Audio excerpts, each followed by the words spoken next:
eyes. This one I'm just going to split. The tool can go all the way through or 3/4 of the way through, it doesn't really matter. Then I'm just going to open that eyeball up. And that provides me with a lid.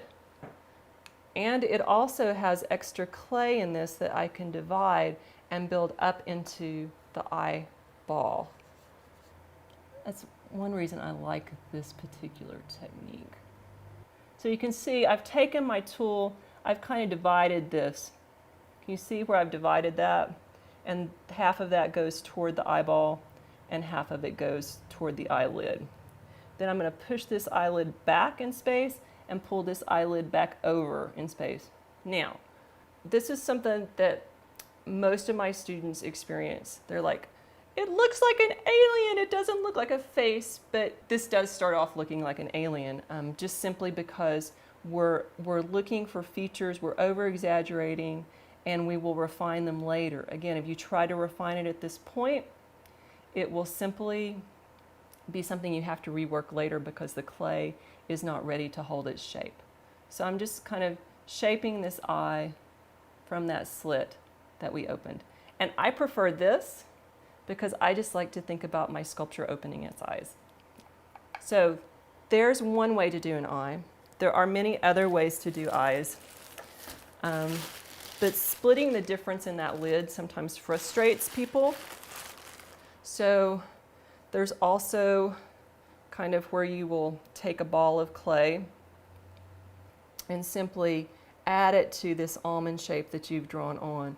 First, what we'll do, because this clay is so thick, we'll go ahead and just kind of sculpt this. Again, the ball of the eye, if I could lay my tool on my eyeball, I could literally wrap it around. It is a ball. So again, like when we were talking about wrapping it around our finger or underneath our toe, you need to be able to think about each of these structures in that same way. If you could get your tool around it, you could also get it around it in your sculpture. And if you think about it that way, it's almost like tracing. It's kind of like listening to that figure drawing one teacher that says, just pretend your pencil is on the body of the model. And by doing that, you're literally just tracing over the figure to draw it. Okay, so I've created this really wide kind of eye, kind of clean out around it. And then because my clay is, this thick, I have a lot to play with. I can literally take and wrap that tool like that and wrap the tool over the eye to create this lid-like structure.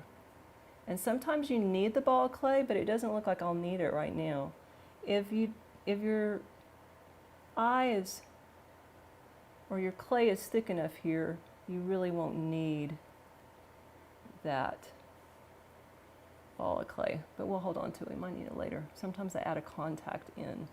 Again, that bottom lid goes back in space, and then this top lid goes over it and kind of slightly back. And the sooner we can define these features, the better. But again, don't spend a lot of time on the detail right now.